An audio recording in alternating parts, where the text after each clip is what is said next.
There's a concept in the comedy world called punching up and punching down. Sure. Yeah. So, which is to punch up, essentially. Don't punch down, make fun of people that are in a more privileged position than you. Now, you don't accept this principle. No. Why is this? I think it's a poisonous principle. I think, first of all, it's often the people who say these things are middle-class people who feel that there are some people who are below them and they're not allowed to make fun of them. I don't think that is true at all. I think that we're all a part of humanity.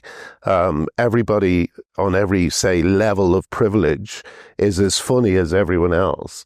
And when you exclude them from comedy, you're excluding whole swathes of the population from, the chance of being funny. If I had that rule, I wouldn't have written the character of, I don't know, what's a good example? Jen, I guess. People would say I was sexist because Jen in the IT crowd didn't know anything about computers, but that was her comic flaw. That's what made her funny. If she hadn't had a comic flaw, she would just be an observer, kind of passively talking about the men who were funny, which is what a lot of comedies did at one stage. There were some shows, and the women were just there to provide a kind of running commentary on the men. I never wanted that. I always wanted people to be active participants in the comedy. And, when you say you can't punch down, it means that there's whole groups you can't make jokes about, you can't explore their lives. The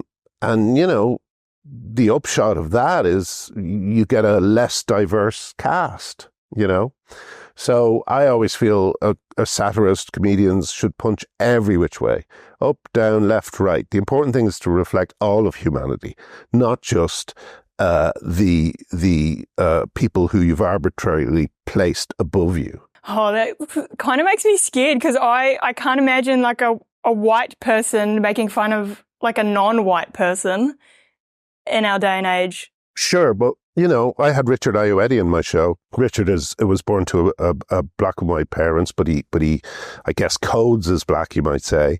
It's hard to explain. If you're making jokes about color, just about color, I don't think I ever did make one joke about color, then yeah, you're on the wrong track. But if you're just trying to create a character, I don't know. It just makes it more. I was talking to you today about the idea of an idea I had. I better not say it in case anyone steals it. but like a joke. It was a comedy about DEI measures, which is diversity and inclusion, or what is it? Diversity, equity, and inclusion. Diversity, equity, and inclusion, which is supposed to be a good thing. Supposed to be a good thing, but it's not a good thing if it's a box ticking exercise for a high stakes job, for instance. So yeah, I think the bizarre thing about that is if you made a movie about DEI measures, you'd actually have a diverse cast, and who doesn't want that, So I don't know, it's just one of those things. They make up all these rules. The rules are made up by people who don't understand comedy, who have I feel, superior attitude to the people they're saying we're not allowed to make fun of. So I just want my comedy to reflect the world. I don't want it just to reflect a small stratum of the world, Is stratum a word? Let's make it one. Yeah, okay. It is now. I suppose if you did want to make the comedy world more in that way, we should just be able to punch anywhere. What would you suggest people do? Start punching anywhere. But who's going to be the first one to do it? It's like, oh. Well, I don't know. I mean, I would say study the people who do it really well. There's a guy in America, Andrew. His name's jumped out of my head. Andrew something. Huh? Andrew Yeah, Schultz. Okay, yeah. Yes. Dave Chappelle? Dave Chappelle is another good example. Like Dave Chappelle did that routine. He's a straight guy, but he did that routine about the car driving with all the LGB in it.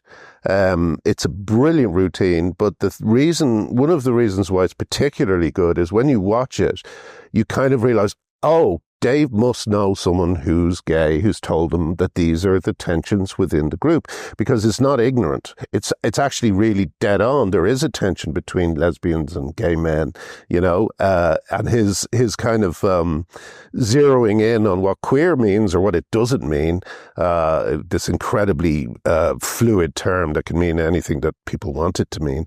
That was really funny too, and it was really well observed. So it's almost like you can do anything as long as it's not coming from a place of ignorance or just a kind of lazy understanding of what people are. It has to be informed, you know, so that even the people who are being talked about will watch it and enjoy it, you know. And Schulz is like that too. You can see Schulz, he picks people from the audience.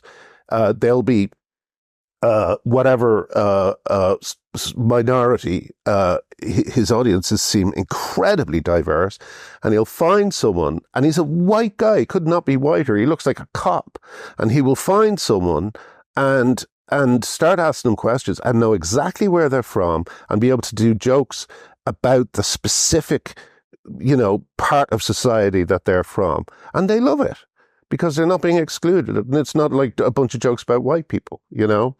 So it comes from just being a little bit smart, a little bit informed, and generous, you know? I mean, it would be the easiest thing for me to just have two white characters, both of them straight, and do lots of jokes about things that I'm comfortable with. But I'd rather invent a gay character simply so I could do gay jokes, you know, because, you know, I know so many gay people. It would be a waste of the experience of hanging out with them if I didn't.